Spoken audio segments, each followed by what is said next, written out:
My friends, good day to you. Today, I would like to talk to you about a family, the Kennedy family, which has given many important figures to the American state. They even had a president, the one who got shot in Dallas, Texas. And then today, we're not going to talk about him, we're going to talk about his son. By the way, you should know that this is a family with a high potential for accidents. I have a hard time without Googling finding the last Kennedy who died in his bed. Generally, it's always in the context of a violent death, in lives that are very rich, but unfortunately quite short. Today, we're going to talk about John Fitzgerald Kennedy Jr. So, John Fitzgerald Kennedy Jr. became known, let's say, to America, or rather to the world, I want to say. At the time of his father's death, there's the coffin of the American president, and when he sees his father's coffin, he does this, so he gives the military salute, which is not usual. Grandchildren generally don't salute the coffin of their father, who died under the bullets of a three-letter agency. In any case, this way we realize that it's a family that's always in the script, always in the show. Demonstrative, and this practically from father to son. So John Fitzgerald Kennedy will grow up, Jr. will grow up, and in 1982 he starts to take an interest in aviation, but it's a passing interest, meaning he's a very busy person. He has a lot of things to do. He has his life, but aviation, he'll do it as he can. So in 1982, he will start aviation and he will learn it. He will continue for 6 or 7 years. And during those 6 or 7 years, he will change instructors 6 times and he will only do about 50 hours of flight. That means he was someone who, from time to time, would find the time to maybe do a short flight or two and then come back to the Aero Club. He will then give up aviation for almost a decade. We'll find him again in 1998, so 10 years later we'll find him and he'll take up aviation again in a context similar to that of the previous decade. That means he'll change instructors regularly, 6 times as well, but he'll do more flight hours. He'll do about 180 hours of flying. And generally it's considered quite a negative aspect in training to constantly change schools, aero clubs, and instructors. Because of course there's a break in the teaching process, which means a lot of things will slip through the cracks. So in 1999, he bought a plane, he bought a Piper Aircraft 32. It's a very well-made, high-performance, single-engine propeller plane capable of carrying 6 people. And then he starts flying with it. Most of the time he flies with an instructor, especially in that summer of 1999 because he had gotten hurt in an accident. Hang glider. He was hang gliding. He hit the ground pretty hard. He broke a leg, surgery. He was walking with crutches. He's going to walk with crutches. Until that day, until July 16, 1999, when he arrives at the airport. We're at Essex Airport in New Jersey, not far from New York. He arrives with crutches to get on the plane so he can pilot it. He arrives, so it's the end of the day.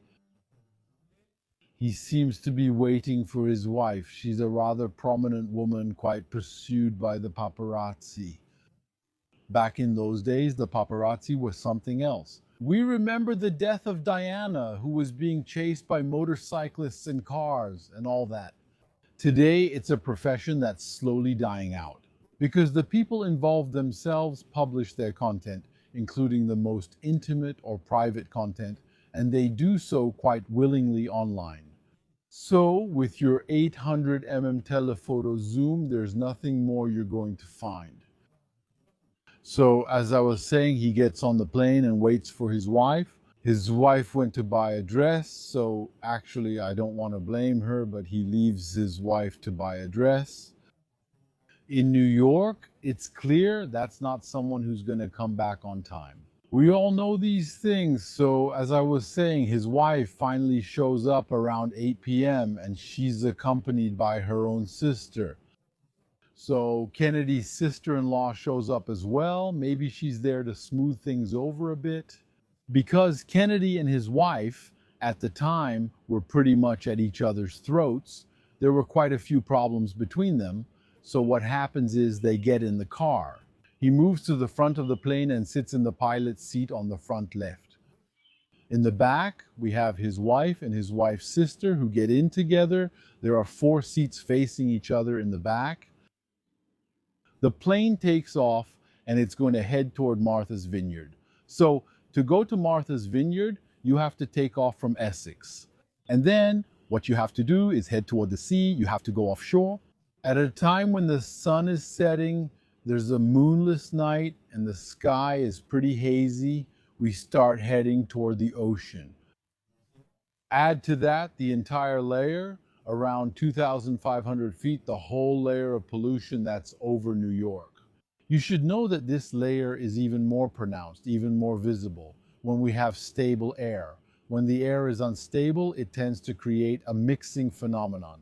But when we have air that encounters a layer of stability, well, the pollution will accumulate at that level and practically become a real cloud in all its form.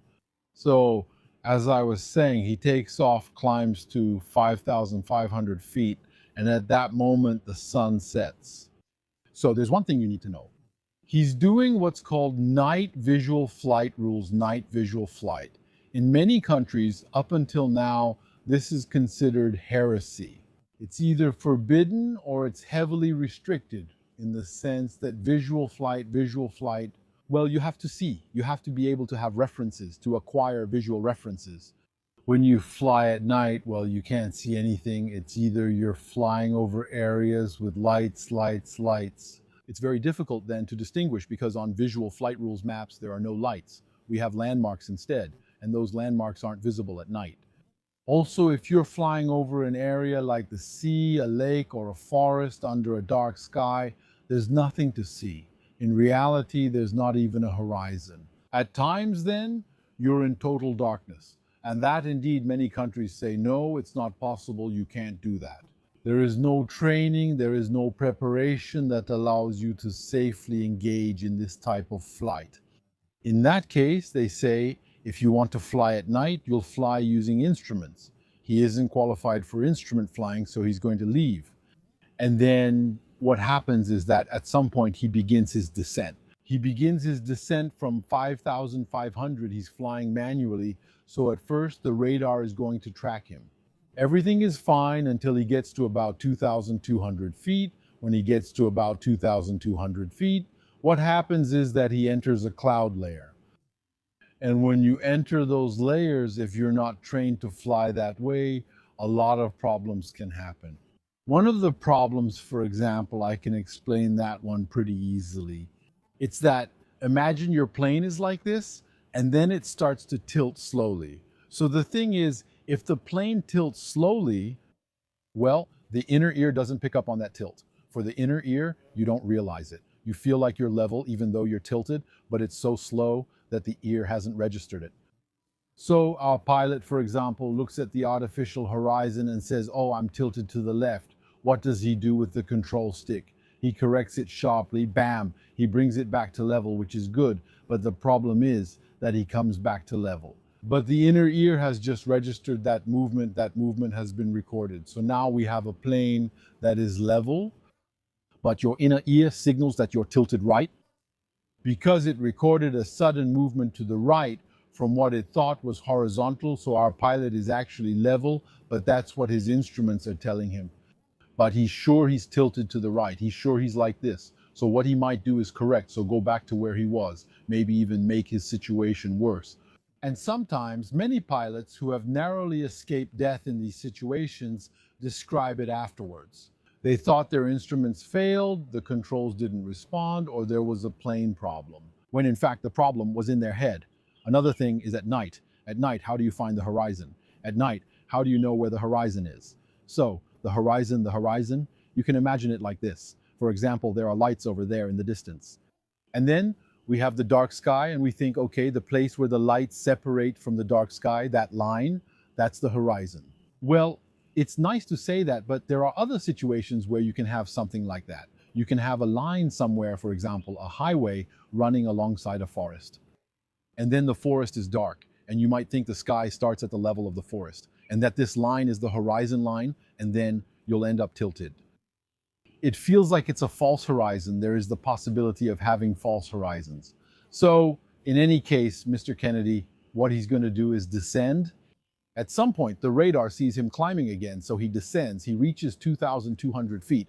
Then he starts to wonder a bit, what's going on with this plane? He pulls on the control stick. He climbs back up to 2,500 feet. Then he tries to turn back. So he turns and then goes back in the other direction. And the next time the radar antenna sweeps, we see him descending at 4,700 feet per minute. So now we're really seeing extremely high descent rates. If you imagine, put yourself in his place, we're at 2,500 feet altitude, right? And then we have a variometer showing 4,700 feet per minute. So somewhere in about 30 seconds, we're going to hit the water. And the guy, he's fighting, he's alone in his cockpit. He has two women behind him, and he doesn't really know what's happening. The speed is increasing, the speed keeps going up. The airspeed indicator needle is going to reach 210 knots mechanically. It couldn't go any further, so at 210 knots it gets stuck, but the speed keeps increasing. And then what will happen is that the aircraft will end up upside down and in distress at some point. Impact against the sea, and then everything falls silent again.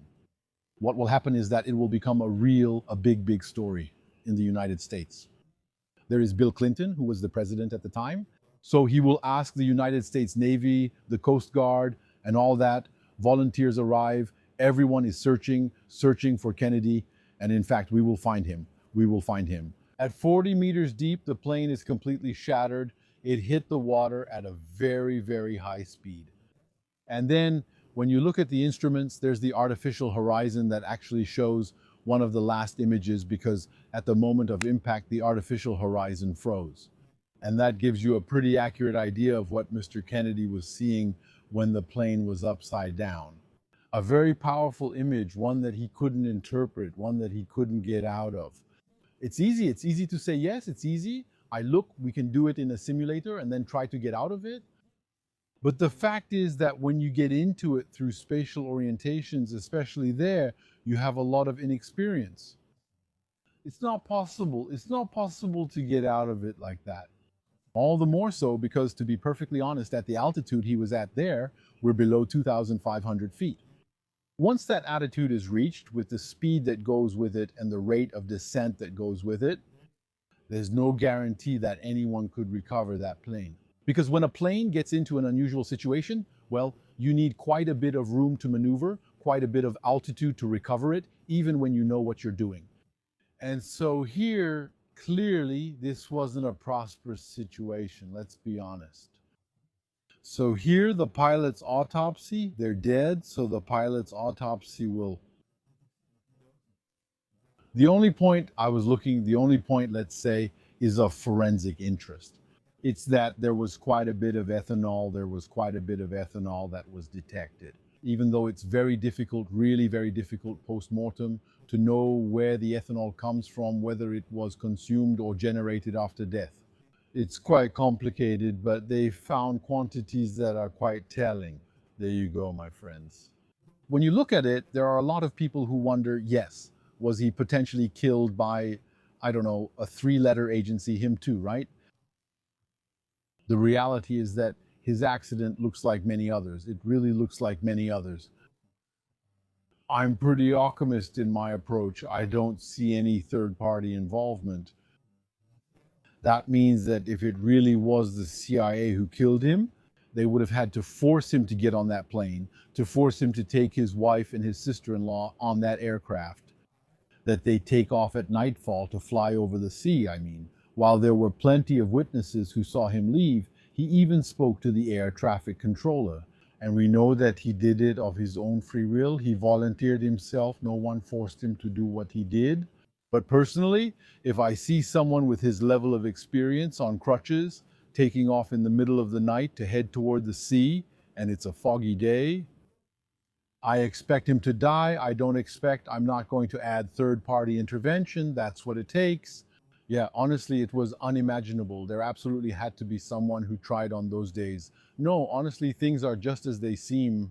There you go. It seems to me, in the order of things, in the balance of probabilities, to be 100% an accident. Thank you, my friends, for watching this video until now. Let me remind you of my latest book, The Titan, which is available on Amazon. And then we'll see each other in the next video. See you very soon.